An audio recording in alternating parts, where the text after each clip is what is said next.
Bonjour à tous, bienvenue. Alors moi je suis ravie d'être parmi vous pour cette 21e édition du festival Livre en Marche. C'est la première conférence de ce festival et on a une belle scène ce matin. Livre en Marche, c'est quoi ? C'est un festival de rencontres avec des acteurs qui sont experts, qui sont passionnés, qui sont engagés.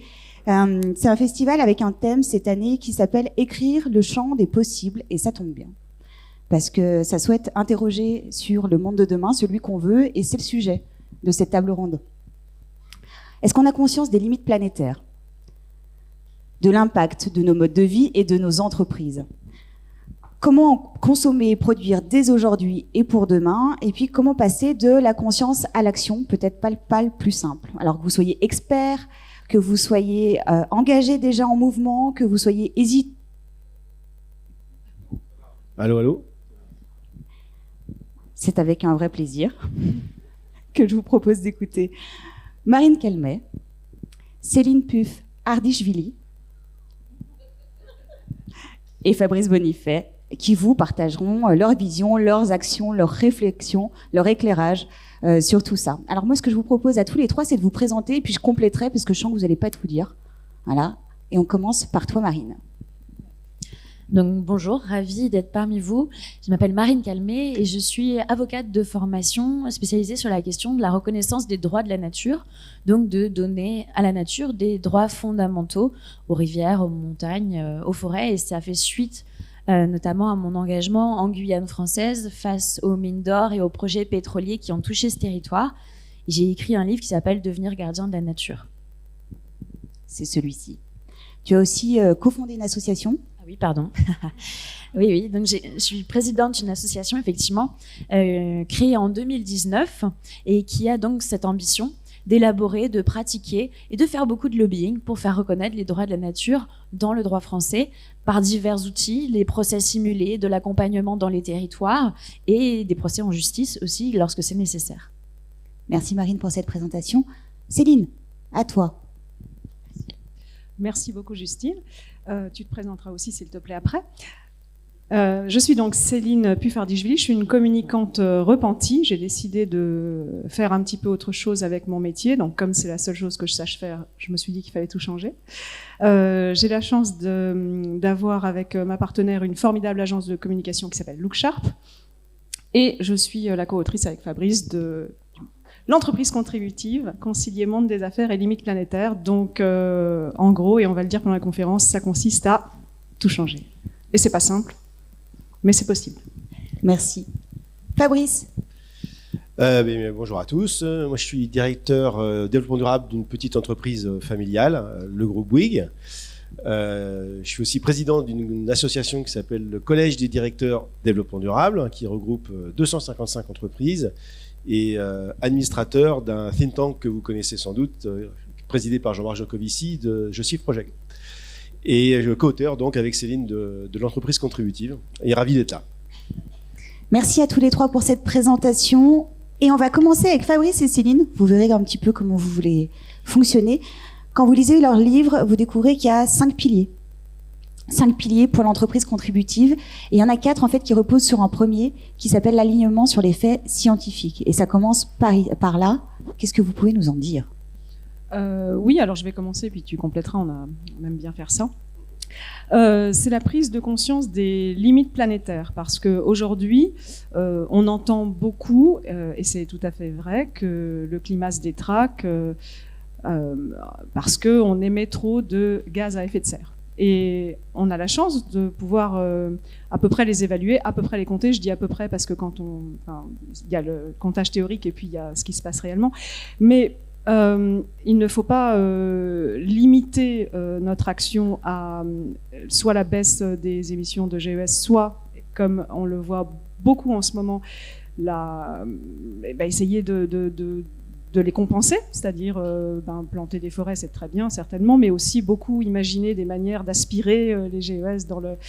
Enfin bref, des excuses souvent pour ne rien changer. Donc ça, c'est une des limites planétaires qu'on est en train d'exploser, c'est un climat viable, mais associé aux actions qui sont les nôtres, de consommer et de produire, et qui génère toutes ces émissions de gaz à effet de serre. Il y a plein d'autres effets. Dont des extractions qui sont bien au-delà de ce que la Terre peut nous offrir. Et il y a une association, un groupe qui s'est mis à communiquer sur les limites planétaires, toutes les limites planétaires, donc les pollutions qui sont au-delà de ce que la Terre peut absorber, réparer toute seule, les extractions évidemment, et toutes ces limites sont toutes conjointes et associées. Donc ne regarder les choses que sous le prisme du climat est un problème parce qu'on va toujours s'imaginer qu'on peut refroidir le climat, mais en fait non. Donc c'est le premier constat et on demande de vraiment regarder ça parce que c'est le démarrage. Si on se met à traiter un problème sans avoir une vue globale, on a un problème. Enfin, c'est notre postulat. Donc oui, c'est le premier chapitre. Voilà. Bon, je ne sais pas si j'ai besoin de compléter, mais effectivement, les 9 limites planétaires, donc le climat, la biodiversité, l'eau, l'usage des sols, sont des limites qui interagissent les unes avec les autres. Et malheureusement, cette limite climat, elle est largement dépassée et elle a ce qu'on appelle en fait un impact domino sur les autres. C'est-à-dire que si elle est dépassée, eh ben, c'est ce qu'on voit cet été. Il n'y a plus d'eau parce que les glaciers fondent. La sécheresse dans les sols fait craqueler la terre, fait bouger les maisons, etc. Donc en fait, l'ensemble de l'écosystème est en train de lâcher. Désolée, ça c'est pour la partie fun, mais voilà. Faut le dire, et c'est vrai que nous on s'appuie totalement sur ce raisonnement aussi avec Wild Legal. D'ailleurs, on a proposé la création d'une haute autorité aux limites planétaires pour conseiller notamment les ministères et les entreprises, parce qu'aujourd'hui, on prend des lois, on énonce des règlements, on crée des programmes qui ne reposent absolument pas sur la science et sur la capacité de nos écosystèmes à absorber les décisions humaines. Et donc, on est en ça complètement raccord parce qu'en fait, il nous faut des règles, des lois et des règlements qui sont directement corrélés au fonctionnement du vivant. Lui-même n'est pas siloté. Nous, en entreprise, on est siloté, mais le vivant ne l'est pas. Est-ce qu'on a conscience de l'impact qu'on a, nous, en tant qu'êtres humains, que nos entreprises ont, d'après vous? On n'a pas conscience parce qu'on a, jusqu'à encore peu de temps, pas très bien mesuré. Donc, quand on ne mesure pas, on reste dans l'ignorance. Et maintenant, depuis quelques années, la réglementation, la régulation impose aux entreprises de faire des bilans d'émissions de gaz à effet de serre, mais on a encore tous les autres impacts qu'on mesure très très mal au-delà du DGES qui est maintenant inscrit dans la loi. Alors une fois qu'on a conscience de nos impacts, toute la question c'est comment on fait pour limiter les impacts. Et donc, dans un premier temps, les entreprises ont essayé d'optimiser ce qu'elles savaient déjà faire. Donc, elles sont assez vite rendues compte que ça suffirait pas. Enfin, elles s'en sont pas encore tout à fait rendues compte. Mais quand on le fait sérieusement, améliorer ce qu'on a toujours fait, ça va pas nous permettre d'atteindre les objectifs fixés par la science. Donc, c'est moins un problème d'optimisation. C'est moins un problème aussi de remplacement de technologies sales par des technologies vertes, parce que on l'a vu, même si vous baissez les émissions, mais que pour baisser les émissions, vous utilisez des technologies qui consomment beaucoup d'autres ressources, plus que ce que vous consommiez avant. Par exemple, on prend l'exemple toujours des voitures électriques. Bon, c'est très bien, les voitures électriques, ça émet pas de CO2 en fonctionnement, mais par contre, pour leur fabrication, on utilise jusqu'à 3 fois plus de cuivre, par exemple, ou 6 fois plus de matériaux. Donc le pic d'extraction des matériaux est atteint pour l'essentiel des métaux du tableau de Mendeleïev. Donc on voit bien que ce shift technologique ne permettra pas de résoudre nos problèmes d'obésité, de consommation de ressources naturelles et d'écosystèmes.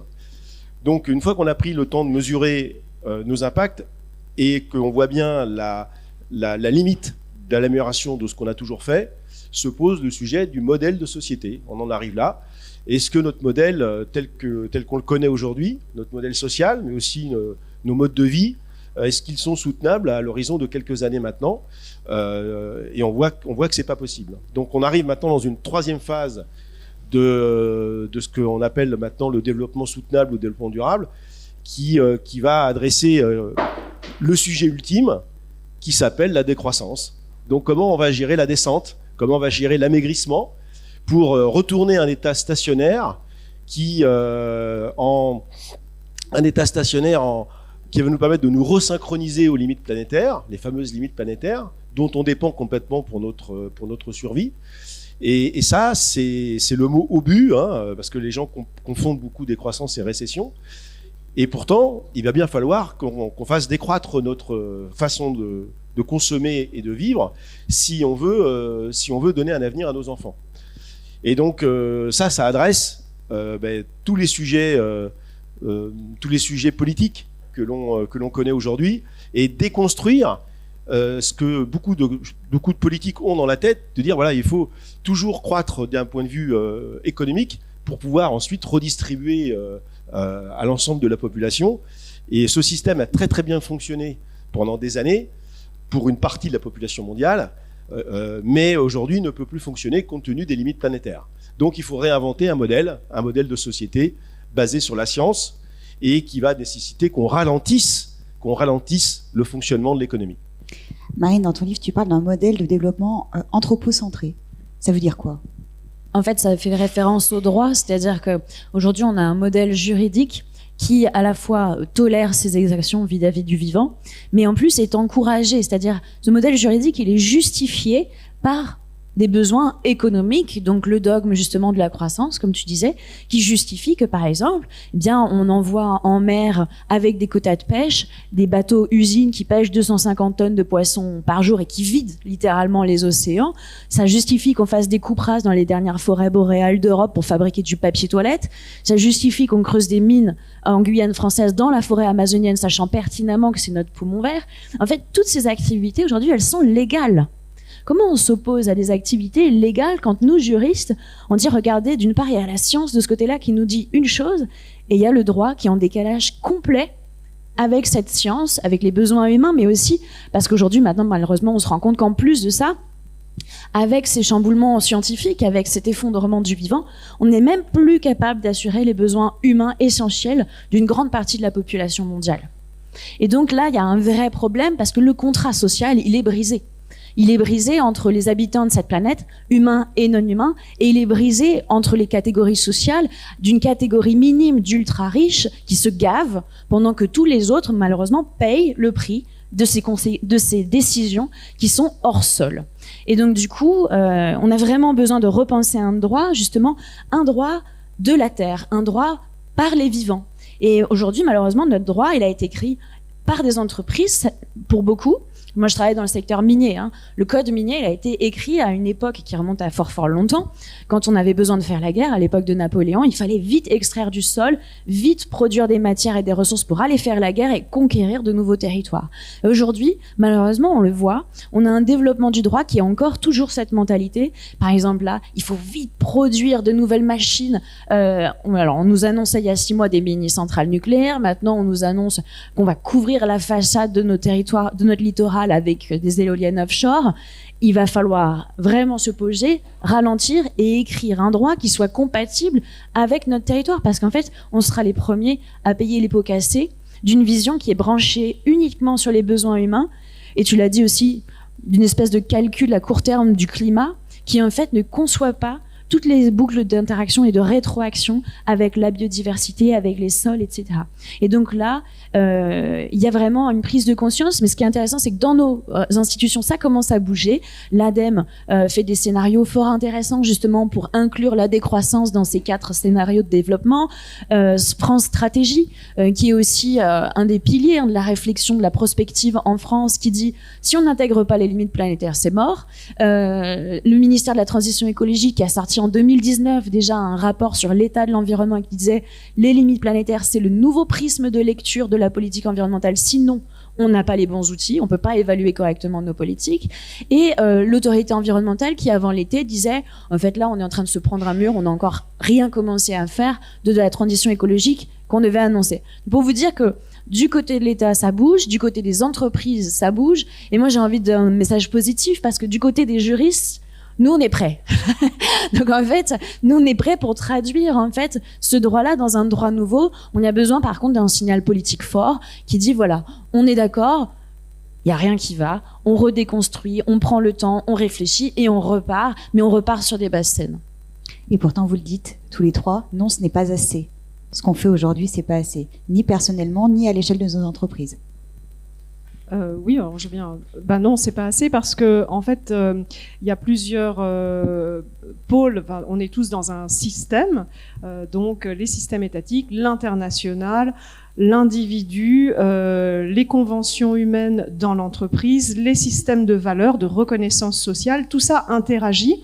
Et en fait, on se dit, bah, si moi, en tant qu'individu, par exemple, je décide, parce que je me dis, bon, ben, mais j'ai fait mon bilan carbone personnel, donc je sais que le transport, le logement, la viande, l'alimentation, c'est ce qui est important au niveau biodiversité, au niveau émissions de gaz à effet de serre, climat, etc. Donc, je veux agir moi-même. Bah, quelque part, je m'exclus un peu de tout un système qui ne reconnaît pas ça. Donc, c'est vachement difficile pour un individu conscientisé qui dit je vais être raccord avec ce que je prône. Il peut s'exclure complètement quelque part, sauf s'il vit sous une yourte avec des amis qui pensent comme lui. Donc c'est un peu, on discutait de la théorie du poisson rouge, voilà. Parce qu'il y a tout un système autour, donc tout doit changer en même temps. En entreprise, on va vous dire ah ben non, c'est pas facile parce que nos fournisseurs, parce que nos clients, ils veulent pas ça. On a fait des études de marché, oui, les clients veulent plus green, mais dès qu'on en met en boutique, bah forcément c'est plus cher. Donc, déjà, forcément, c'est plus cher. Il y a quelque part la prime au vice, parce que effectivement, produire différemment, parfois, c'est un peu plus difficile. Donc tout ça est imbriqué, marche ensemble, et même au niveau macro, parce que, Marine, tu dis bien, au niveau de l'État, on a conscience, mais au niveau de la prise de parole politique, ça paraît complètement déconnecté. Enfin, moi, j'attends pas grand-chose, mais à chaque fois, je suis déçue. Franchement, alors je sais bien qu'il y a aussi la responsabilité des médias et les petites phrases qui sont prises, mais enfin, elles sont bien choisies et elles ont été dites. Donc, les trucs sont juste pas du tout à la hauteur, et en tout cas, d'un point de vue citoyen, si moi je suis très conscientisée, etc., j'écoute via le prisme des médias ce que disent les politiques et je me dis, mais en fait non, c'est pas possible que ce soit grave parce que il se passe pas grand chose. Donc dans ma tête, il y a toute une dissonance monumentale qui se passe et ça c'est à toutes les échelles. Et puis après il y a le suprême. Bah non, on va pas faire ça parce que sinon, en tant que France, on va être dépassé par quelqu'un d'autre le fera. Les Chinois le feront. Et donc cette course à c'est pas moi, c'est l'autre, ou alors je veux pas m'exclure d'un système, fait que non, ça va pas assez vite, évidemment, parce que tu parlais sur le droit, et le droit n'est qu'une convention humaine. Mais si je suis le seul à le faire, c'est compliqué. Donc c'est globalement qu'il faut une prise de conscience. Et là, ben non, on n'y est pas. Alors oui, prise de conscience globale, mais pour autant, vous avez, vous, individuellement, eu des déclics. C'était quoi les déclics qui ont fait que vous êtes passé de ce côté-là, la barrière, de consommer, de produire, d'agir différemment? Parce que ça, on n'en a jamais parlé, et moi, j'aimerais savoir ce qui s'est passé chez vous, et du coup, à l'échelle de vos entreprises aussi derrière. Ouais. Les déclics, c'est souvent le fruit, le résultat d'une rencontre. Hein. Moi, ça fait déjà longtemps. Lorsque j'avais vu le film d'Al Gore, Une vérité qui dérange, en 2006, c'était juste avant le fameux Grenelle de l'environnement, là, où on a commencé à prendre conscience de relations entre le réchauffement climatique et les émissions de gaz à effet de serre, les fameux ppm de CO2 là, qui augmentent inexorablement depuis le début de l'ère industrielle. Ça a été mesuré à 280 en 1870, on est maintenant à 411, et tous les blablas qu'on a pu faire sur ce sujet depuis des décennies n'a rien changé au fait que tous les ans on augmente de 1,6% par an cette concentration qui génère les dérèglements climatiques associés au réchauffement. Et le film, Une vérité qui dérange, avait pour la première fois dénoncé le fait que nos modes de vie, les modes de vie des pays riches et des 10% les plus riches de tous les pays du monde, c'est très bien d'un point de vue matériel, hein. On a augmenté notre bien-être matériel, et d'ailleurs on est devenu très très feignant de tout un tas de trucs, et on est devenu même obèse de notre inaction physique, ça crée plein d'effets collatéraux sur la santé notamment. Et ce bien-être matériel, tout le monde dit bah oui, c'est quand même vachement confortable de ne rien faire en fait, hein, de passer son temps à se reposer finalement, parce qu'on pense qu'on travaille beaucoup, mais en réalité c'est les machines qui travaillent à notre place. Et on n'a pas pris conscience que ça on le devait uniquement aux énergies fossiles. Et comme on est dans un monde fini, ces énergies fossiles de toute façon un jour il y en aura plus. Malheureusement il y en a encore beaucoup trop par rapport à ce que le climat pourra supporter. Donc il faut qu'on accepte de laisser ce qui reste là où c'est-à-dire sous terre. Et ce déclic, Moi, je l'ai eu personnellement. Ouais, on se filme, puis ensuite, on rencontre Jean-Marc Jancovici, il y a 15 ans, quand il a créé son cabinet Carbone 4, et que lui-même a eu la révélation en ayant eu la commande de l'ADEME pour calculer les émissions de gaz à effet de serre des entreprises, parce que c'est à cause de ça, finalement, qu'il a créé cette méthodologie bilan carbone, qui est ensuite devenue une norme ISO internationale, la fameuse norme ISO 14064, puis ensuite rencontrer les climatologues, donc Madame Masson-Delmotte, Jean Jouzel, Hervé Le Treut, Jean-Pascal Vandy-Percel, et puis ensuite des gens spécialistes de la biodiversité, Gilles Boeuf, qui aussi dénonce depuis des années le carnage de la biodiversité mondiale. Quand on sait que 50% des vertébrés ont disparu en 40 ans, c'est complètement dingue. Donc on est dans cette fameuse 6e extinction de masse de la biodiversité sur un horizon temporel extrêmement court. Donc quand on écoute les climatologues, quand on écoute les scientifiques, on se dit mais on est en train de se suicider collectivement à une vitesse quand même jamais vue depuis le début depuis le début de la mémoire des hommes en fait. Donc et pourtant on est tellement drogué à ces énergies faciles, on est tellement drogué à cette addiction aux fossiles qu'on se rend pas compte de ça quoi. Le seul problème, et je finirai là-dessus, c'est le temps qui nous reste. Parce que il y a Madame Masson-Delmotte le dit à chacune de ses interventions, il faut quand même donner les chiffres, parce que ça c'est important de les donner. Il reste 400 gigatonnes de CO2 à émettre pour rester sous les fameux 1,5 degré. C'est déjà dramatique déjà ce qu'on a à 1,2 degré comme dérèglement. Alors imaginez 3/10 de température en plus par rapport à aujourd'hui. Donc il reste 400 gigatonnes de CO2 à émettre d'ici 2100. Sauf qu'au rythme actuel des émissions mondiales, qui sont d'environ 50 gigatonnes, on aura mangé ce budget en moins de 10 ans. Ça veut dire qu'on est sur des trajectoires aujourd'hui, en hypothèse basse à 2100 en 2,7 degrés et en hypothèse haute à 4,3 degrés. Moyen. C'est-à-dire que sur les terres émergées, en France, ça sera plus 7 à 8 degrés. Mais imaginez un peu les conséquences. C'est la fin du monde. Et on y va tout droit. Donc on voit bien qu'on est loin quand même pour les solutions, des solutions de croissance verte, des solutions, on va passer aux énergies renouvelables. On sait très bien que c'est pas ça qui va se passer. On va transformer les voitures thermiques en voitures électriques. On sait très bien que c'est pas ça qui va se passer. Donc il va falloir qu'on rende désirable la sobriété et la décroissance. Ça c'est l'enjeu politique que l'on a au niveau macroéconomique. Et au niveau microéconomique, c'est-à-dire au niveau des entreprises, il y a des entreprises qui vont avoir le droit de continuer de vivre parce qu'elles répondent à des besoins essentiels. Et puis, il y a tout un tas d'entreprises qui vont devoir se réinventer parce qu'elles ne répondent pas à des besoins essentiels et donc on peut s'en passer. Et nous, on pousse au C3D pour dire, mais quand on achète n'importe quoi, ce serait bien qu'on puisse s'imposer demain, d'un point de vue légal, en ai-je vraiment besoin ? Est-ce que vous avez envie de nous parler de vos déclics ? Marine, Céline. Moi, j'ai fait des études de droit en me disant, déjà pendant mes études, c'est génial, je vais utiliser le droit, je vais devenir une grande avocate pour défendre l'environnement, ça va être super, je vais faire tomber Goliath en défendant David. Ça s'est pas du tout passé comme prévu. Dans le sens où, pendant mes études de droit, j'avais commencé à faire beaucoup de recours, et puis je me disais, c'est bizarre, j'en gagne aucun. je perdais systématiquement mes recours en justice. Bon, faut savoir, j'ai attaqué aussi des trucs un petit peu, je dirais, d'intérêt national, comme la centrale de Flamanville avec ses fameux défauts dans la cuve, ce genre de trucs où, je dirais, il y avait quand même une faille énorme dans le droit et sur la sécurité qu'on faisait peser, le défaut de sécurité, du coup, qu'on faisait peser sur les citoyens. Bref, j'aimais bien aller voir là où, justement, ça faisait mal. Et puis, quand j'ai eu mon diplôme d'avocat, j'étais dit toute fière. J'ai pris la liste des 10 meilleurs cabinets en droit de l'environnement. C'est des listes qui sont publiques, hein. Et j'ai envoyé mon CV à tout le monde en me disant c'est bon, j'y vais. Je me suis retrouvée dans des situations ubuesques où en fait en entretien d'embauche, j'ai eu, et c'était le dernier entretien d'embauche que j'ai fait, 2 jeunes qui étaient à peine plus vieux que moi, qui m'ont regardé, qui ont regardé mon CV, qui m'ont dit mais vous avez pas compris que vous êtes chez les méchants ici?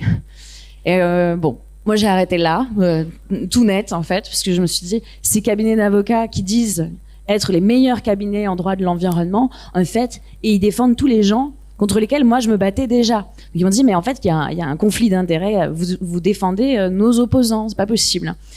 Et j'ai eu la chance de croiser du coup une délégation amérindienne de Guyane qui venait en France alerter sur justement l'extraction minière et puis la restitution des terres, parce que les peuples autochtones de Guyane ont obtenu une promesse de restitution de 400 000 hectares de terres en dédommagement de la colonisation française.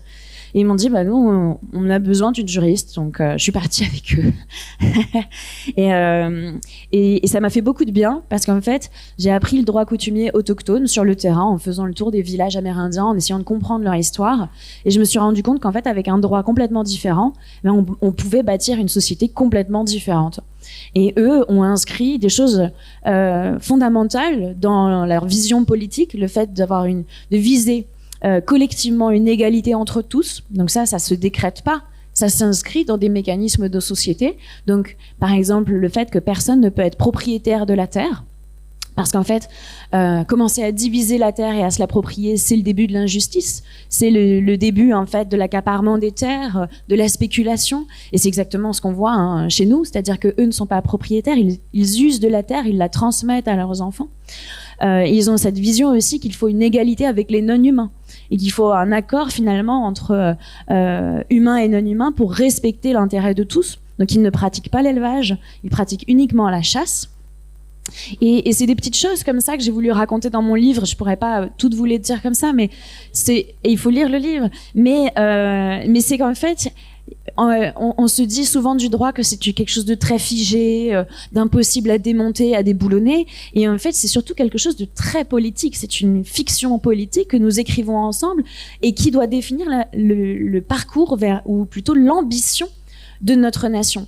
Et là, la question qui se pose aujourd'hui, c'est vers où on veut aller collectivement. Parce que malheureusement, moi, ce que je constate, et c'est aussi ce que je voulais raconter dans le livre, c'est qu'il y a une très petite catégorie de personnes qui décident des lois aujourd'hui, qui écrivent les lois, malheureusement, parce qu'ils ont l'oreille et l'attention des représentants politiques. Et il faut absolument que, justement, les citoyens reprennent le pouvoir sur l'écriture de la loi et de ce récit commun, parce que la loi, c'est un outil d'émancipation. Et notamment en Guyane, on le voit, la loi, ça peut être aussi le reflet de là où on veut aller, mais aussi de l'énergie qu'on veut porter, dans le sens où moi, je suis très convaincue du fait que la loi, elle doit être à la fois biomimétique et prise au plus petit échelon local pour qu'elle ressemble à la fois aux habitants des territoires et aux territoires eux-mêmes. Parce qu'on peut faire la même chose en Savoie qu'au milieu de la Guyane française. On peut pas avoir les mêmes règles, voilà, c'est la base, c'est pas le même territoire, pas la même culture, pas le même comportement et la même relation au vivant. Et donc vraiment, ce qui est intéressant dans le mouvement des droits de la nature, et puis du coup, je suis rentrée dans le droit coutumier, dans les droits de la nature, qui en sont aussi vraiment une vision holistique, c'est-à-dire que de ce rapport à la terre, les peuples autochtones, et notamment en Équateur, sous l'influence des Quichua et d'autres nations premières, bien vraiment porté l'idée qu'il faut donner des droits à la terre-mère, il faut reconnaître les fleuves et nos montagnes comme finalement faisant partie intégrante d'un tout. Et donc pour ça, je pense qu'on a un terreau, et notamment dans des territoires comme ici, en Savoie, où je travaille par exemple sur les droits du Chéran et du Nambénin, qui sont deux rivières de montagne, eh bien, il y a une écoute dans les territoires parce qu'il y a un amour très fort de ces rivières, de ces torrents de montagne, et qu'il y a un sentiment d'urgence aujourd'hui de se dire comment on rééquilibre le droit et comment on utilise cette matière pour recréer un débat vivant entre nous. On est déjà dans plein d'actions que vous nous proposez et que vous évoquez. On continue avec ton déclic, Céline. Ouais, et du coup, je ferai un enchaînement avec le renoncement, parce que ça, j'y tiens vachement. Je tiens à dire aussi que cette conf n'est pas rigolote, mais dans le livre de Marine, on parle beaucoup d'amour. Si, c'est vrai. Parce que si on décide de faire quelque chose, c'est aussi par amour, soit de ses enfants, soit d'un territoire. Et je pense que tu as dit le mot, donc voilà, je voulais souligner le stabiloté. Moment de déclic, c'est que j'ai un papa qui travaille dans l'environnement. Enfin, il a commencé au Charbonnage de France quand même. Voilà. Et puis ensuite, il s'est intéressé très fort aux risques industriels, pollution des sols, etc. Donc j'étais ado, donc un peu en rébellion. Je me disais c'est nul les parents, mais quand même ça m'intéresse. Ensuite, j'ai essayé de travailler dans les poubelles, mais ça n'a pas marché au premier coup. Et j'ai repris mes études après quelques années dans des gros cabinets de relations presse et de relations publiques, les RP. dans les pays anglo-saxons où cette discipline est née. C'est là que sont nés les spin doctors. Et à un moment, j'ai pris conscience, assez tard, après la trentaine, quand même, c'est un peu tard, mais qu'on était la fabrique du mensonge, en fait, parce que, c'est un autre sujet, le greenwashing, mais ça... On parle beaucoup de la pub, mais enfin, il y a beaucoup de choses qui se passent un peu en souterrain, la partie émergée de l'iceberg. Et donc, à un moment, j'ai eu un deuxième déclic. Je me suis dit, mais là, est-ce que moi-même, je commence pas à faire partie de ceux qui font du greenwashing? Mais en fait, tout le monde vous dit, mais non, c'est pas grave, on est un petit padawan, ça n'a aucune importance. Et en fait, on fait partie de tout un système. Là, j'ai commencé à respirer bien et je suis repartie faire des études. Donc, deuxième déclic, c'est que là, on rencontre tout un monde académique. Moi, j'avais fait une école de commerce, donc je vous raconte pas le choc. Plein de gens académiques qui vous apprennent peut-être à réfléchir autrement, etc. Plein de faiseurs aussi qui faisaient un peu les choses autrement. Plein de copains et de copines, surtout des copines bizarrement qui se remettent en question et avec des discussions absolument passionnantes. Et ça fait progresser tout ça. Donc ça, c'était mon deuxième énorme déclic. Le troisième a été de réaliser qu'on pouvait faire autrement.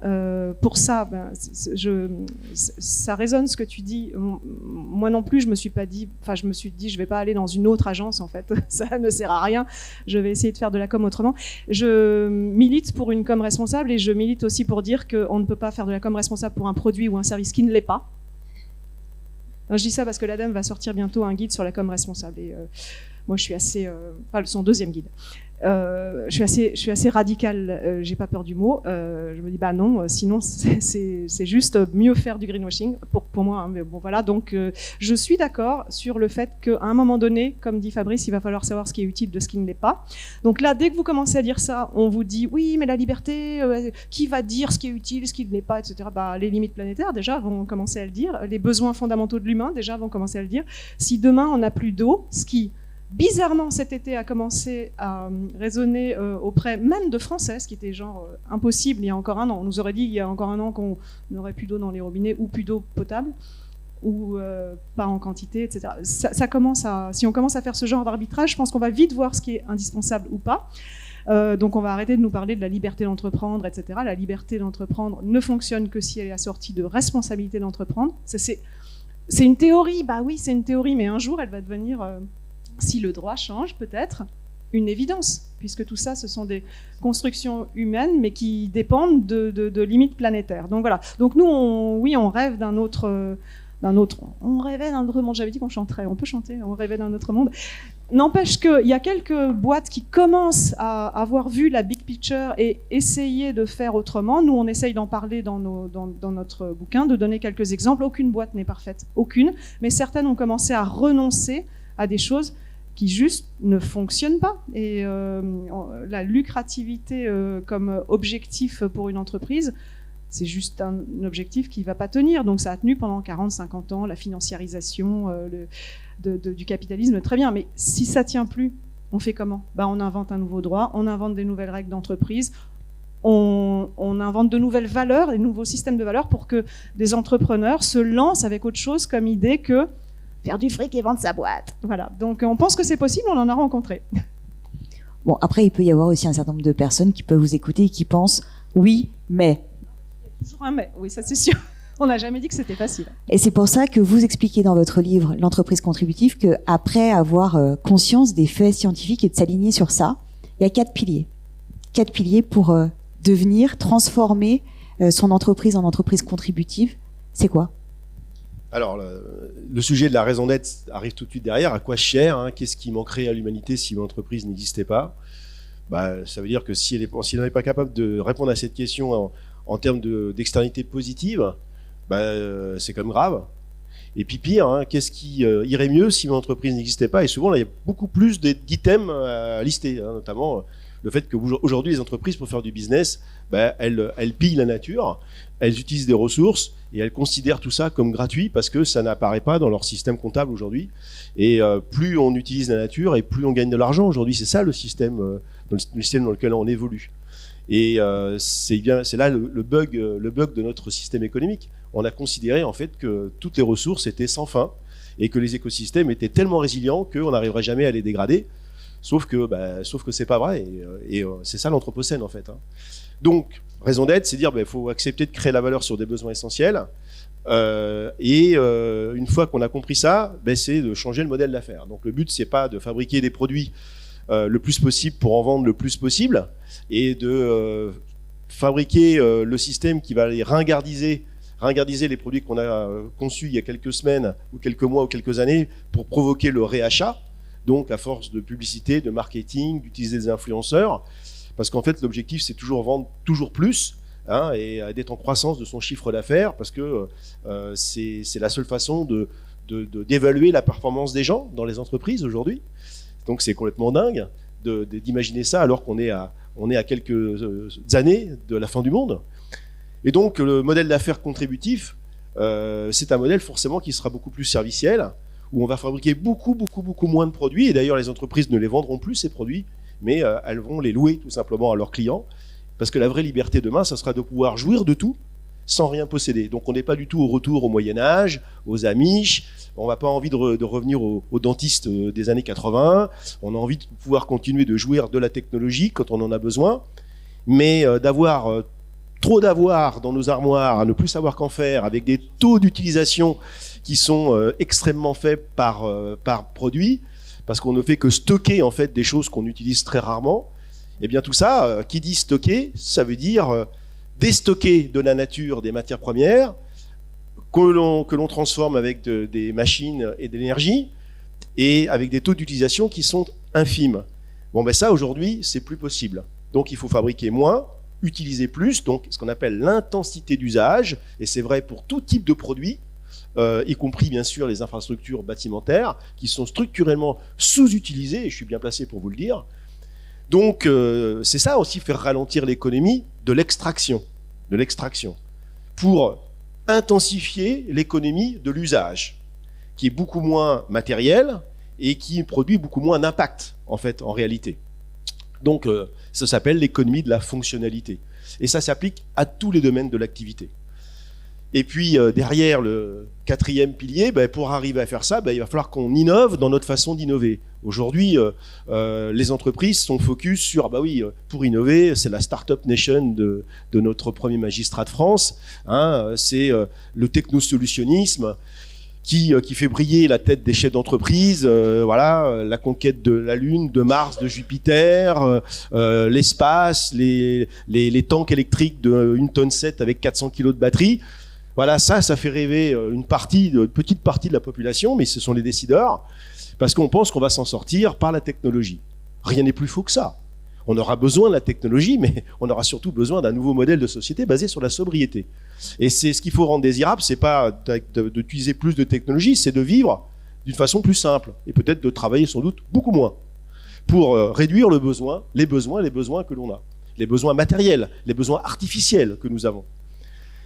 Et le dernier pilier, donc le système de management qu'il faut mettre en place, c'est un système de management où on va expliquer pourquoi et pour qui aux collaborateurs il faut pouvoir créer la valeur.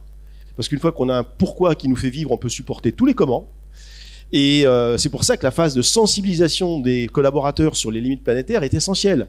Parce que quand ils ont compris qu'on est dans une impasse à court terme, ils commencent à ne plus accepter les discours classiques de management qui aujourd'hui ont trompé les gens. Donc le système de management, c'est essentiel de le renverser pour aller vers un management beaucoup plus basé sur la confiance, basé sur l'empathie, sur la bienveillance, et laisser les collaborateurs inventer des nouvelles solutions basées sur le respect des limites planétaires. Et le dernier pilier, c'est pas le moins important, c'est comment on compte la valeur demain. Aujourd'hui, on compte la valeur d'une seule manière, c'est la capacité à accumuler du cash et accumuler du PIB pour les États et du cash pour les entreprises. C'est quand même assez léger quand même comme façon d'évaluer la performance d'une entreprise et la performance d'un État et d'une personne encore plus. Donc ce qu'il faut, c'est qu'on puisse avoir un nouveau système comptable où on va imposer aux entreprises, et ça il faut que ça soit inscrit rapidement dans la loi, d'imposer aux entreprises d'utiliser un nouveau système comptable multicapital. Il y a 3 types de dettes qu'il faut pouvoir rembourser quand on est une entreprise.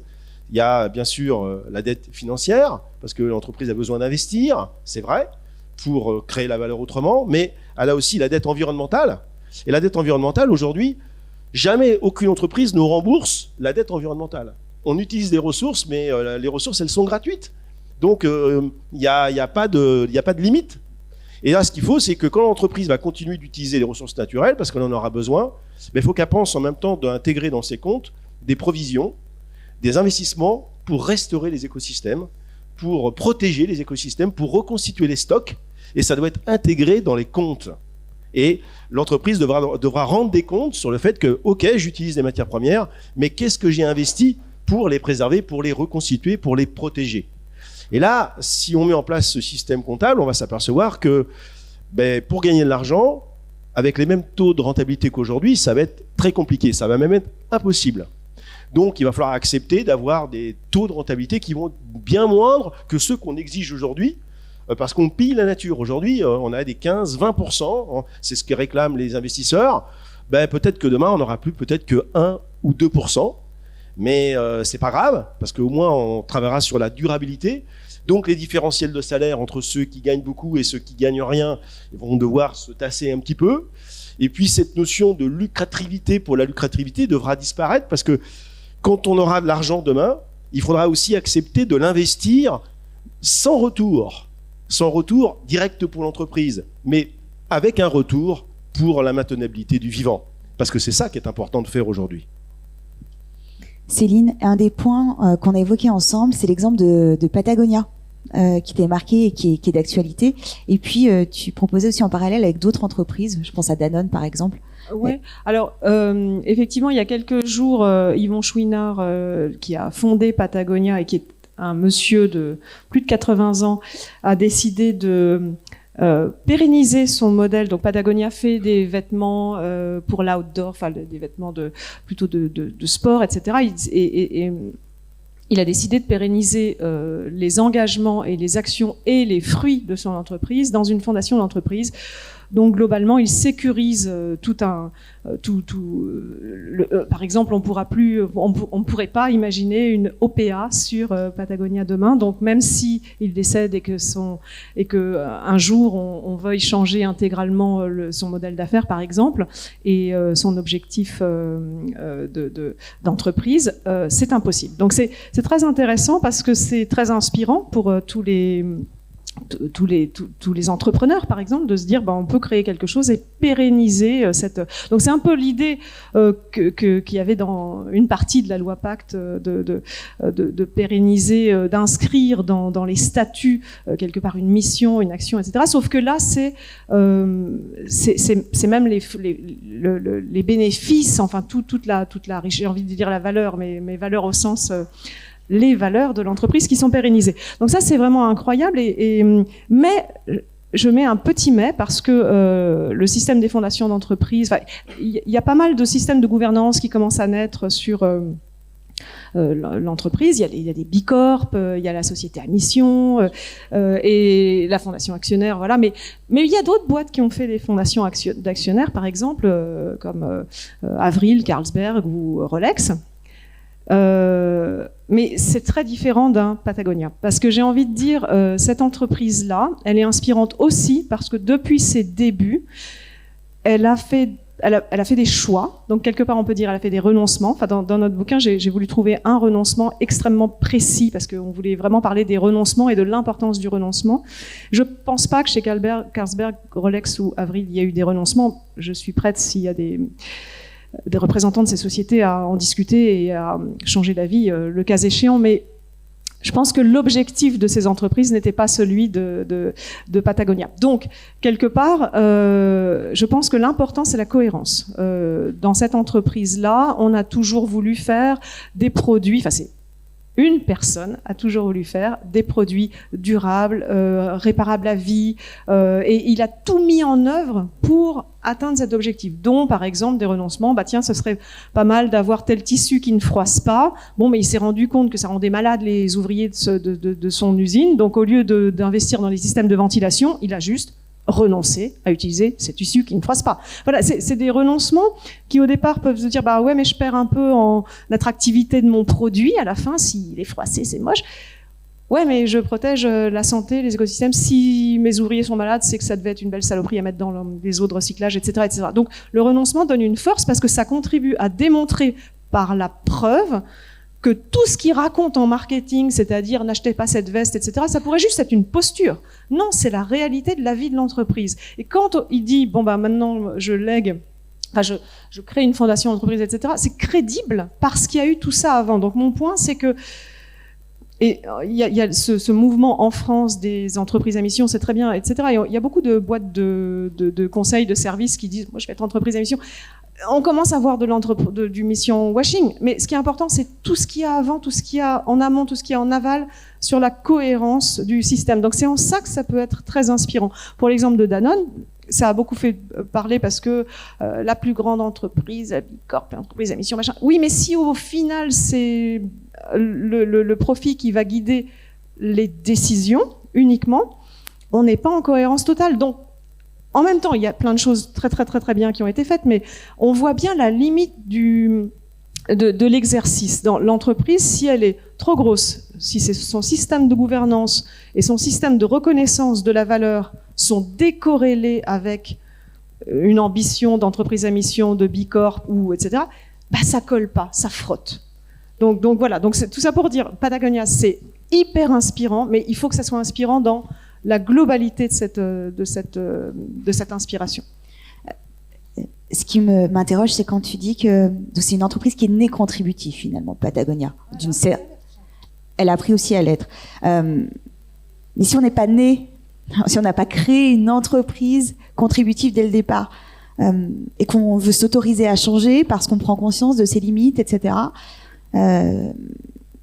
ça me paraît, ouais, comment on fait? Parce que oui, j'entends ces différentes pratiques, mais j'ai le sentiment quand tu évoques ça que bah, c'est pas si facile et qu'on va pouvoir toujours te dire, ouais, mais avant t'étais comme ça, du coup, c'est pas vrai, ta com, c'est du greenwashing, etc. Ah non, mais il faut des preuves dans tous les sens. Si on veut devenir contributif à partir d'un modèle classique, ce qui est, en gros, tous les modèles sont des modèles classiques aujourd'hui, à part quelques natives, donc des startups qui sont nées sur un vrai besoin de... Mais bon, il y en a vraiment pas beaucoup, hein, en cherchant bien, on en trouve quelques-unes, mais bon.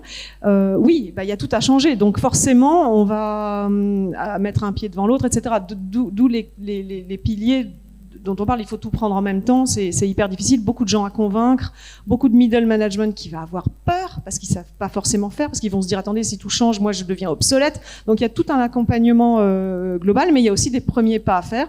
Pour nous, ces premiers pas, c'est les renoncements, la formation, se former tous pour prendre conscience et dire non, on peut plus, donc refuser certaines choses, proposer autre chose, mais ça commence par un renoncement, à mon avis. Oui, et puis comme c'est un changement à 180, c'est aussi le conseil d'administration qui doit prendre ses responsabilités. Et ça tombe bien, parce que maintenant, ils vont avoir une responsabilité pénale sur les trajectoires et sur le respect des trajectoires. Donc il faut aussi que l'entreprise comprenne que, enfin, si les administrateurs n'ont pas compris ce changement de cap, il ne se passera rien. Il faut aussi en parler aux investisseurs. Est-ce qu'ils veulent continuer de gagner beaucoup, mais pas très longtemps, ou accepter de gagner un peu moins, plus longtemps? Ça, c'est audible, ça, quand même. Alors, c'est vrai qu'il y a des fonds qui sont activistes, voraces, qui n'en ont rien à foutre. De toute façon, ils veulent du court terme. Bah, il faut peut-être leur dire qu'ils n'ont plus la place dans le capital de l'entreprise et qu'ils aillent voir ailleurs. Donc, on a aussi des actionnaires qu'on mérite, quelque part, aussi, dans les entreprises. Et puis, comme l'a dit Céline, la meilleure façon d'agir, c'est de comprendre. Donc, il faut passer du temps avec les experts, avec les climatologues, avec les scientifiques, pour comprendre. Et le grand problème qu'ils ont eu, tous ces gens-là, c'est qu'ils n'ont pas su convaincre par la rationalité, par le pragmatisme de leurs travaux. Et donc, il va falloir qu'on mette aussi un peu d'émotion dans tout ça.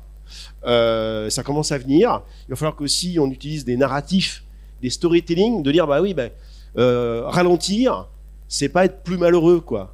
Parce qu'aujourd'hui, on a tellement mis dans la tête des gens que le bonheur, c'était de consommer, que c'était de travailler plus pour gagner plus. Hein, je vais vous rappeler, hein, c'était pas si vieux que ça, hein, ces genres de slogans. Et puis, il y avait la moitié des Français qui votaient pour ça. Parce qu'on leur avait dit, mais on ne pourra s'en sortir qu'en travaillant toujours plus, en exploitant toujours plus. Bon, ça, aujourd'hui, les gens commencent à douter un petit peu quand on a vu l'été qu'on vient de passer, là. Donc, il va falloir qu'on explique aussi que ce ralentissement que l'on préconise, nous les gens lucides de la nouvelle économie, de l'économie basée sur le vivant, eh bien c'est en aucun cas un recul de l'humanité ou un retour aux temps anciens, d'ailleurs on ne sait pas comment c'était exactement les temps anciens, hein, C'est pas ça du tout, c'est un nouveau monde qu'il va falloir qu'on construise ensemble, qui sera certainement basé beaucoup plus sur des rapports humains, de l'immatériel, du temps à passer sans travailler, mais du temps à s'amuser, à des relations sociales. Et en fait, on s'aperçoit quand on fait la liste de ce qui rend heureux, en fait, il y a quand même beaucoup plus de sujets immatériels que de sujets matériels. Eh bien, le monde de demain, c'est de satisfaire nos besoins essentiels. Donc, il faut continuer de pouvoir manger, d'habiter, ça c'est sûr, ça c'est des besoins essentiels. Et puis, pour le reste, pour les loisirs, pour tout le reste, eh ben, il faut qu'on invente aussi des nouvelles façons de vivre, tout simplement, en société.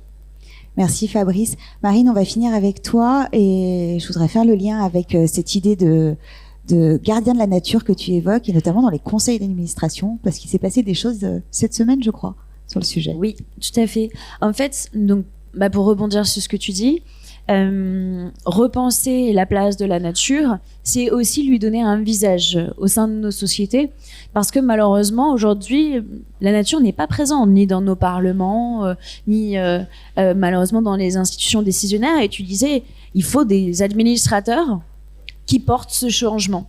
Sauf qu'en fait, on est habitué dans nos sociétés à avoir un dialogue entre êtres humains, et uniquement entre êtres humains. On écrit du droit pour les humains, on satisfait des besoins humains, et on se pose jamais la question des besoins de la nature. Et en fait, moi, en étudiant toutes les sociétés traditionnelles que j'ai pu rencontrer, la question essentielle, c'est quand on prend à la nature, qu'est-ce qu'on rend à la nature? Que vous alliez visiter des oasis dans la vallée du Drap ou que vous voyagiez en Guyane française, vous allez trouver toujours le même axiome de base, c'est on ne prend pas à la nature ce qu'on ne peut pas rendre à la nature. Et donc, la question est finalement, qui rappelle ça? Qui rappelle ou qui porte ce message dans notre société? Et notamment dans les conseils d'administration, il s'est passé quelque chose de très intéressant. Moi, je suis ravie. Il y a 2 jours, je me réveille, je prends mon téléphone, je regarde Twitter, et là, bam, The Guardian, un super article où, en Grande-Bretagne, justement, une entreprise, ça y est, nomme un premier gardien de la nature dans son conseil d'administration. Donc cette personne est nommée pour être administrateur de la société et représenter les intérêts de la nature. Ça, c'est quelque chose qui est de l'ordre du très nouveau. Il y avait eu en avril dernier un conseil d'administration en Malaisie qui avait nommé un orang-outan dans son conseil d'administration parce qu'ils font de l'huile de palme. Alors, il s'était dit justement, on a un impact très grave sur la nature, on en est conscient et on fait siéger dans le conseil d'administration un non-humain qui nous rappelle en permanence notre impact. Et de cette manière-là, je pense que les entreprises sont en train de faire leur bascule et de se dire, finalement, si personne ne représente la nature dans nos conseils d'administration, dans nos lieux de décision, forcément, jamais on ne se pose ce type de questions. Et donc, il y a tout un tas d'autres questions qui se posent. Combien de voix à la nature au chapitre? Parce que bon, n'empêche que pour peser dans un conseil d'administration, il faut avoir au moins autant de voix que les autres. Pour changer les choses, il faut prendre des décisions majoritaires puisqu'on décide collectivement. Et donc voilà, toutes ces questions-là, elles se posent. Et ce qui est très intéressant, c'est que ce mouvement des droits de la nature, il est en train de se répandre aussi dans la démocratie, dans certains territoires, comme par exemple en Nouvelle-Zélande, où déjà depuis quelques années, le fleuve Wanganui, qui est un des plus grands fleuves de Nouvelle-Zélande, est doté d'une personnalité juridique à 2 gardiens. Un gardien nommé par les Maoris, un gardien nommé par le gouvernement local. Ici, est en train de se répandre partout dans le monde, en Colombie aussi, et même là, cet été, j'ai fait la rencontre des premiers gardiens de la Mar Menor. Donc chez nos voisins espagnols, figurez-vous, parce que ça se passe pas non plus à des centaines de kilomètres de chez nous. En Espagne, depuis des années, il y a un phénomène d'eutrophisation, d'asphyxie de la Mar Menor qui se produit parce que les lobbies agricoles et les éleveurs qui sont autour de cet écosystème aquatique, qui est quand même la plus grosse lagune d'Europe, balancent en fait leur rejet industriel directement dans cet écosystème. Et depuis des années, les citoyens disaient on ne peut pas lutter, on ne peut pas faire face parce que ces lobbies ont le droit avec eux et qu'en fait ils ont le droit de pourrir l'environnement. Et donc là, les citoyens ont créé une grande pétition. Ils ont récolté plus de 600 000 signatures et ils ont porté au Congrès cette question de faire reconnaître les droits de la Mar Menor, qui désormais est le premier écosystème européen à être directement reconnu comme sujet de droit, puisque le Congrès a voté à quasi-unanimité, sauf les voix de l'extrême droite, en faveur de la reconnaissance des droits de ces écosystèmes, à saluer cette initiative citoyenne. Et donc, il y aura désormais 8 gardiens nommés pour parler au nom et dans les intérêts uniques de cet écosystème, et donc inverser le rapport de force qui était minoritaire entre la nature et ces entreprises et cette liberté d'entreprendre. En fait, il est vraiment urgent d'intégrer, et on a tout ce qu'il faut pour ça dans notre code et dans nos textes et dans nos coutumes, parce que tout le monde connaît, même le plus petit enfant sait que ma liberté s'arrête là où commence celle des autres. Et donc ça s'applique aux humains, et ça s'applique aussi aux non-humains. Ça veut dire que là où les libertés de la nature sont contraintes par les activités humaines, il est temps de fixer des limites afin de permettre à la nature d'être respectée dans son intégrité, dans son droit à se reproduire, à s'émanciper aussi du coup de cette tutelle humaine qui est oppressante et qui artificialise la nature à outrance, et que donc du coup il faut lui laisser un espace. Et on le voit à quel point on a du mal à concevoir cette cohabitation, et justement il nous faut aussi des visages humains de la nature dans nos entreprises, dans nos gouvernements, à l'échelle locale et nationale. Et c'est vraiment un enjeu démocratique extrêmement fort, mais qui redonne aussi une place aux citoyens, parce qu'on a été trop souvent et trop longtemps écartés des lieux de décision, et devenir tuteur, gardien ou vigie ou sentinelle de la nature, eh bien c'est aussi un moyen de retrouver du sens à nos vies, du sens à nos existences, dans le fait de nous transcender en tant que citoyens et d'avoir une place dans cette communauté du vivant qui est celle de représenter plus que nous-mêmes et de sortir de ce carcan individualiste consommateur dans lequel on a bien voulu nous enfermer et qui en fait est une oppression de tous les jours.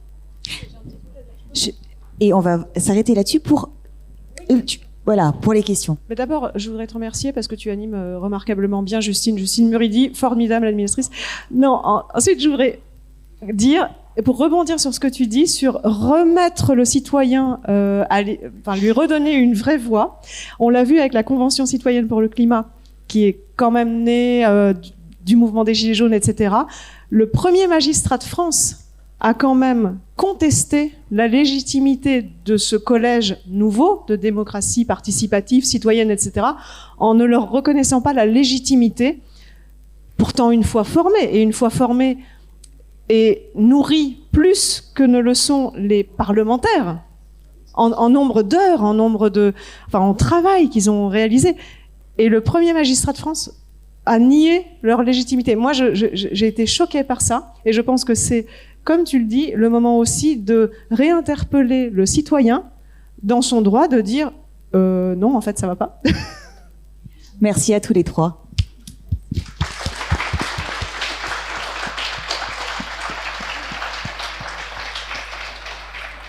On a très peu de temps pour les questions, mais si vous en avez, bien sûr, on va essayer d'en prendre. Il y en a une ici.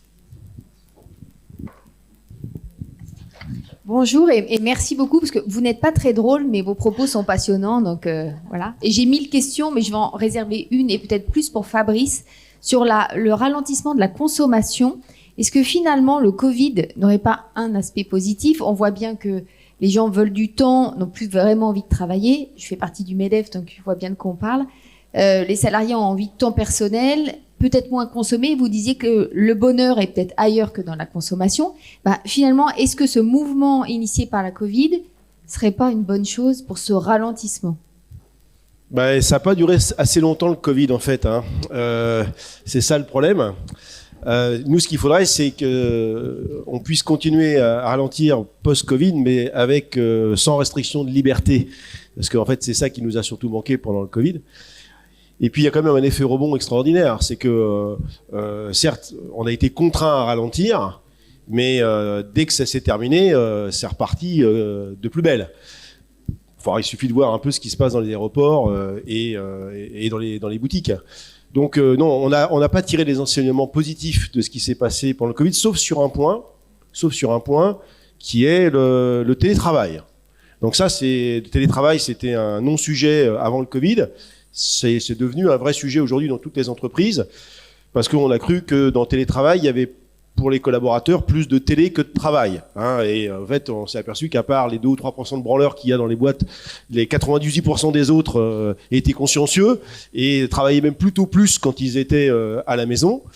Et ça, c'est un des effets collatéraux bénéfiques du Covid. Maintenant, en termes de consommation, nada. Aujourd'hui, tous les indicateurs repartent, les indicateurs d'observation du frémissement de l'économie repartent à la hausse. Les politiques ne rêvent que de croissance pour rembourser les dettes liées au Covid, là, hein. Et en fait, tout est reparti comme avant. Et c'est ça qui est complètement dramatique. Donc, ils n'ont pas encore compris ce que Marine a dit tout à l'heure, ce que Céline a dit tout à l'heure. On est toujours dans l'illusion qu'on va s'en sortir avec les outils du monde d'avant, alors qu'on est complètement aux portes de l'emballement climatique et des 16 seuils de ces seuils critiques, les tipping points, que si jamais on les franchit, eh bien, il n'y aura pas de retour en arrière possible, notamment la fonte du pergélisol, qu'on est vraiment tout près que ça commence à fondre. Et une fois que ça va commencer à fondre, avec le relargage de milliards de tonnes de méthane dans l'atmosphère, qui ne fera que réaccentuer en fait les effets du changement climatique. On est aux portes de ça. On est dans la décennie où ça peut se passer. Donc il nous reste extrêmement peu de temps, en fait, hein. Donc cet électrochoc, il n'a pas eu lieu, malgré les appels incessants des scientifiques, et même malgré, en fait, cet été détestable qu'on vient de passer, mais c'est pas qu'en France. Regardez les dérèglements climatiques qui sont observables partout. Regardez ce qui se passe au Pakistan aujourd'hui, les incendies en permanence en Californie, en Australie. C'est toute la planète qui est en train de se transformer en étuve. Mais c'est comme la chanson de Dutronc, j'y pense, puis j'oublie. On y pense, et puis on continue comme avant. Et là, on va rentrer dans la période hivernale. On va oublier ce qui s'est passé cet été jusqu'à la prochaine fois. La COP27 va avoir lieu dans 2 mois, ça va être un échec. Et on va dire, ah ben encore un échec, ça fait 27 ans de suite que c'est un échec. Voilà. Et on est dans cette trajectoire suicidaire. Mais il faut qu'on se réveille. Il faut qu'on se réveille, même collectivement. C'est très très grave ce qui est en train de se passer. Notamment pour nos enfants. Faisons-le pour nos enfants. C'est ça qui est important. Merci Fabrice. Alors là, il y a le micro qui est ici, et après on prendra une question juste là. Oui, bonjour, Patrick Pelletier. Alors, je suis chef d'entreprise, mais de PME, 120, 130 personnes, 50 millions d'euros de chiffre d'affaires dans le bâtiment, la promotion immobilière. Sur le constat, je suis relativement d'accord avec vous. Par contre, l'entreprise bashing, je suis pas d'accord. Ceux qui géreront la transition, ce sont les entreprises, c'est ceux qui vont pouvoir investir. Ça, j'en suis persuadé. Donc aujourd'hui, notre difficulté, nous les entrepreneurs, ce ne sont pas les entreprises. Quelque part, c'est la finance. Moi, quand j'investis, les banquiers, ils me demandent un business plan et comment vous rentabilisez le truc. Ça, c'est la première chose. Donc, les banques, les grandes entreprises, peut-être, le problème financier est un vrai problème. Donc, comment on fait? Aujourd'hui, il y a de la finance. 50% du PIB mondial est fait par des ordinateurs qui tournent tout seuls. Bon, il faut déjà arrêter ça. Redonnons de la valeur aux choses, redonnons de la valeur au travail. L'autre problème que moi, je peux avoir en tant que chef d'entreprise, c'est aujourd'hui cette transition, j'en suis parfaitement conscient, mais allez expliquer ça à vos salariés. Quand vous mettez en place des nouveaux services, des nouveaux produits, etc., effectivement, tous les gens qui sont en place, moi j'ai des ouvriers, des maçons, des mecs qui n'ont pas été à l'école. Comment vous expliquez tout ça? Comment vous leur dites du jour au lendemain, tu n'utilises plus tel produit qui te facilite la vie, mais tu utilises ce produit qui est bio, ou autre chose qui n'est pas polluant, mais qui va te demander 2 fois plus de travail. Voilà. Donc, en fait, le vrai problème, ce ne sont pas les entreprises, pas les PME qui sont la majorité, les gens qui travaillent. Moi, toute ma vie, j'ai travaillé, je suis entrepreneur, je suis parti de zéro. J'ai jamais travaillé pour l'argent. J'ai toujours travaillé pour gagner, pour réussir et pour faciliter la vie de mes salariés. Donc, faites très attention à ce que vous dites. Les entreprises, ce sont elles qui feront la transformation de ce que vous prenez aujourd'hui. Alors, monsieur, nous ne faisons pas d'entreprise bashing. Je suis entrepreneur, monsieur Bozan. Juste, mais parce qu'on connaît l'entreprise, on a fait un livre sur l'entreprise et c'est absolument pas de l'entreprise bashing. Donc, désolé si c'est ce qu'on a transmis comme message, je pense que c'est pas ce qu'on a transmis comme message, mais si c'est ce que vous avez ressenti, c'est absolument pas de l'entreprise bashing. Bien au contraire. Bien au contraire, on aime l'entreprise, mais on a conscience qu'il faut embarquer tout le monde, y compris les collaborateurs. Moi aussi, j'ai des collaborateurs. Si je ne leur montre pas un mieux, il ne se passera pas grand-chose. Le problème, c'est un problème politique. Donc, c'est ce qu'on a dit. Donc, la conclusion et la chose qu'il faut dire, c'est qu'on a un problème politique. Une prise de compte. Quand vous voyez le dernier débat présidentiel qu'on a eu, où ça a été le néant total, tous ces sujets-là n'ont absolument pas été abordés. C'est catastrophique. On est d'accord. Donc, il faut absolument que le débat soit effectivement sur la table. Il faut que nos institutions, c'est là que je ne suis pas tout à fait d'accord avec vous tout à l'heure sur le premier magistrat. Le mec, son rôle, c'est d'appliquer la loi. La loi, c'est nous tous, les citoyens, qui la faisons. Je parlais de la Convention citoyenne. Oui, mais le mec, le premier magistrat, je suis désolé, la Convention citoyenne, c'est pas dans la Constitution. Elle a été appelée par le président. Ne peut pas être au-dessus de l'Assemblée nationale et du Sénat. Et c'est notre Constitution. Donc notre droit régalien, moi je suis entrepreneur, je suis régalien. Je respecte les lois, je ne peux pas faire autrement. Toutes les lois qu'on m'a imposées, je les appliquerai. Donc voilà, donc le problème, il est effectivement juridique et surtout politique. Mais c'est tous les gens qui sont ici qui doivent voter à chaque fois. L'abstention, c'est catastrophique. Voilà. Eh oui, c'est ça. Pour finir, on va prendre une dernière question, s'il vous plaît, parce qu'il y avait une dame qui était ici. J'ai un micro là. Bon, je vais y aller très rapidement. Moi, je voudrais savoir qu'est-ce qu'on propose, et notamment à ce qu'on peut dire les jeunes. Parce que nous, on nous a toujours appris à faire des études pour avoir un beau diplôme, pour avoir un bon travail, pour pouvoir plus consommer. Et la réussite, c'est de consommer. Maintenant, on est tous conscients, je pense, en tout cas à partir de la vingtaine et en dessous, que non, la réussite, c'est pas de consommer et on n'en veut plus. Mais on nous donne rien à la place, on nous propose rien. Quel but, quel objectif, qu'est-ce qui peut nous faire briller les yeux dans notre vie? On veut pouvoir faire tout ça, on veut respecter tout ça, mais moi, ce que je constate autour de moi, c'est des amis qui sont du coup soit dans le déni complet et qui donc partent dans la finance et contribuent au problème, soit s'extraient complètement de la société, soit dépriment, ou soit se retrouvent dans le Larzac avec des chèvres. Mais du coup, ils résolvent rien. Proposez-nous quelque chose, faites-nous rêver, et vous verrez que les gens iront. Ouais. Sinon, c'est les gilets jaunes, quoi. Mais... On est d'accord.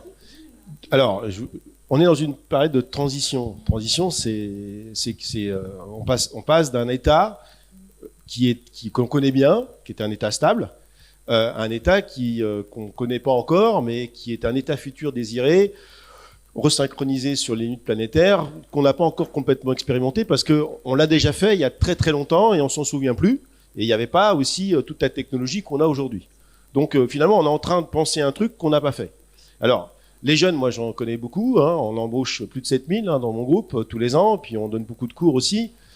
Ce qu'on leur dit, c'est il y a deux façons de faire. Soit vous pouvez être déserteur du système, il y en a qui choisissent cette voie-là, soit vous pouvez arriver à l'intérieur des entreprises pour essayer de changer les choses de l'intérieur et mettre en place les nouveaux modèles d'affaires dont on essaie de parler et dont on parle beaucoup dans le livre.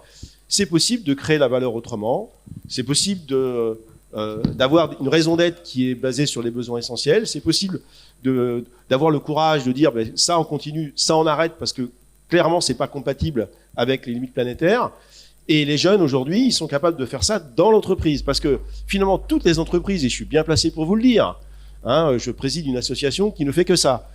Il y a deux types d'entreprises, dans une entreprise, il y a deux types de modèles. On continue le modèle d'avant, parce qu'il y a trop de planètes alignées et on n'arrive pas à toutes les aligner. Et donc ça continue, hélas. Mais il y a aussi des nouveaux business models qui se mettent en place, des nouvelles lignes de création de valeur qui sont beaucoup plus compatibles avec ce qu'on vient de se dire ce soir, ce matin plutôt, et qui sont le futur en fait de l'entreprise. Et donc tout l'enjeu des 10 ans qui viennent, ça va être de faire décroître en fait ce monde d'avant et faire croître ce monde d'après. Et pour ça, on aura besoin, bien sûr, de l'intelligence des jeunes qui sortent de l'école, de leur enthousiasme, de leur nouvelle. Mais la formation est vraiment essentielle. Et là où on a un petit problème dans notre modèle de société, c'est que dans les écoles d'ingénieurs, dans les écoles de commerce surtout, on continue d'enseigner le monde d'avant. Et c'est pour ça que les jeunes commencent à se rebeller on le voit dans les cérémonies de diplomation, et ils disent, attendez, nous, on écoute Jean Covici, on écoute Gaël Giraud, on écoute Aurélien Barraud, et puis ça va pas du tout ce que vous nous avez appris à l'école. Là, nous, on voudrait que vous nous enseigniez un petit peu autre chose. Et il y a un tel conservatisme aujourd'hui de la part des écoles dans les contenus pédagogiques qui sont enseignés. Il y a une dissonance en fait entre l'aspiration des jeunes et ce qu'ils apprennent à l'école. Donc ils apprennent en parallèle aujourd'hui de l'école. Et donc nous, ce qu'on dit au pouvoir public aujourd'hui, comme on a besoin d'embaucher chez jeunes, demander aux directeurs des établissements, aux présidents des universités de changer à marche forcée les contenus pédagogiques et pas simplement en rajoutant des modules développement durable en plus du reste. Non, il faut changer le contenu mainstream. Voilà. Donc C'est quoi le marketing durable? Est-ce qu'on doit continuer d'enseigner le marketing? C'est une bonne question. Est-ce qu'on doit continuer d'enseigner de la fabrication de machines de continuer d'améliorer ou de fabriquer des choses qui ne devraient même plus exister? C'est un crime contre l'humanité.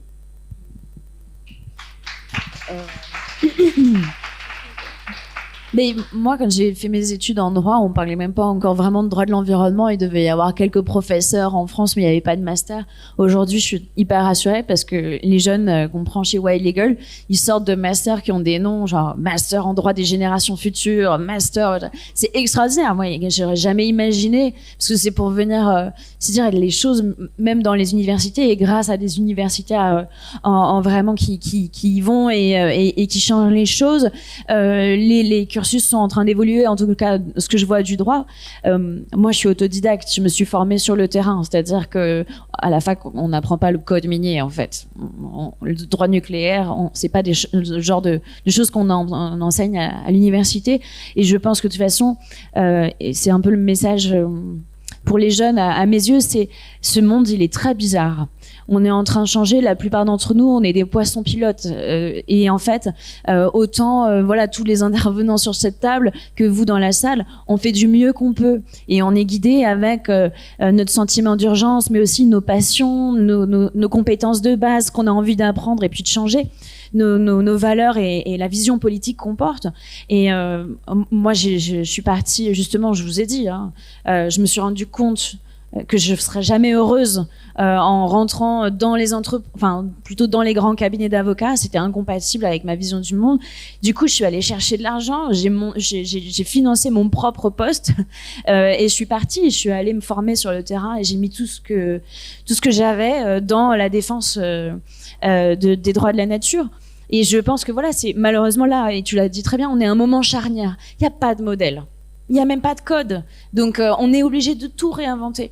Et les jeunes que nous, on prend chez Wild Legal, justement, on les forme, on leur apprend tout ce droit nouveau, les droits de la nature qui sont pas encore enseignés à l'université. Chaque année, on fait des nouvelles promotions d'étudiants. Ensuite, on sait qu'ils infusent dans les cabinets d'avocats dans lesquels ils repartent travailler ensuite. Moi, j'aimerais pouvoir les embaucher. Il y a encore un problème dans le financement des associations environnementales en France. Dès qu'on est un petit peu, je dirais, radicaux, c'est assez difficile de se faire financer et c'est pas grave, on y va, on change, on avance. Nous on a beaucoup de jeunes qui passent chez nous, qui se forment avec nous et ensuite qui vont changer les choses ailleurs. Et là on est vraiment dans ce moment de transition où oui c'est vrai et malheureusement on peut pas offrir une grande stabilité, mais en fait on n'a même pas de vision sur là où on va vraiment. Donc on est en train de défricher quelque chose qui est complètement nouveau. J'ai envie de dire, à la fois ça peut faire peur, mais en même temps c'est aussi génial, c'est-à-dire qu'on n'a jamais aussi eu d'appel à créativité de la part des jeunes. C'est-à-dire, face à un mouvement, un monde sclérosé qui est en train de s'effondrer, si justement, moi j'adore travailler avec des étudiants en droit qui sont pas encore sortis de l'école de droit et parce qu'ils sont pas formatés, ils ont pas tout ce carcan de se dire ah non ça on peut pas faire, là il y a telle loi. Nous on se fout de savoir ce qui est légal. Moi, dans mon travail, je me pose uniquement la question de savoir ce qui est enviable, ce qui est souhaitable.